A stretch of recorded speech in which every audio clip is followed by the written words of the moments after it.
So duba da kamar yadda inda muka tsaya jiya, insha Allahu zan ci gaba daga sabon blog address.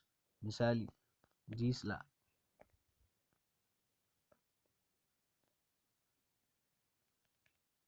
Gisla Hatchery Company, sai in sa next, sai in sa address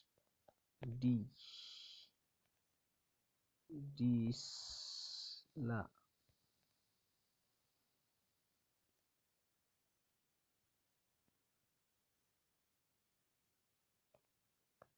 Hatchery 1 misali, sai in sa save.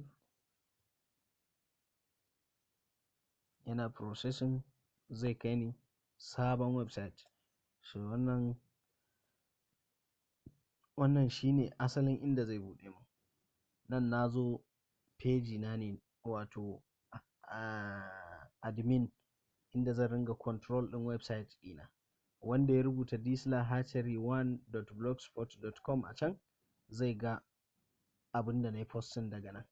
So a nan sai in zo in taɓa wurin layukan nan uku. Abu na farko da zan yi shine in canza theme, wato background na yanda nake son website ɗina ya zama. Sai in zo nan ƙasa, gashi nan na post, statistics, comments, earnings, pages, layout, theme, sai in taɓa shi. Gashi nan.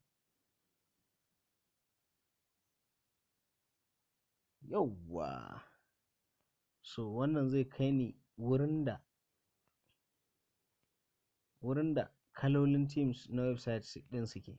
Sai in zaɓi yanda nake son website ɗina ya kasance daga cikin waɗannan designs ɗin. Wannan shine na asali wanda yake kan website ɗina yanzu. So a nan zan tafi ƙasa in zaɓo wane yafi kyau, wane yafi burge ni, wane yafi bada kala, wane yafi, ya danganci irin abin da kake so ka yi da shi. So kowane akwai advantage ɗin shi. Akwai advantage ɗin kowane. So kamar wannan misali, kuna gani misali kenan. So kowane akwai advantage ɗin shi. Idan na kasuwa ne zai ware ma kayan kasuwarka. Idan na labari ne shi ma zai ware ma labarai da kanshi. Wato kawai dai aikin ka kai ka yi designing ko ka yi selecting, ka yi setting categories. Misali, kuna ganin kalolin ko? Waɗannan su ne simple blog themes. Wato waɗannan su ne marasa wuya, waɗanda ba su da matsala, ba su da rikici sosai. Sai in ce misali, bari in ɗauki wannan. Ga dark ɗin shi, ga light. Sai in ɗauki light. Sai in sa apply. In na sa apply, wannan zai bani dama. Yawwa, gashi nan a ƙasan screen ya rubuta successfully applied. Sai in sake taɓa nan. Sai in dawo farko. Sai in je settings. Title, ga headline ɗina nan. Title kenan, Gisla Hatchery Company. Description, shi ma zan yi editing. Misali, sai in ce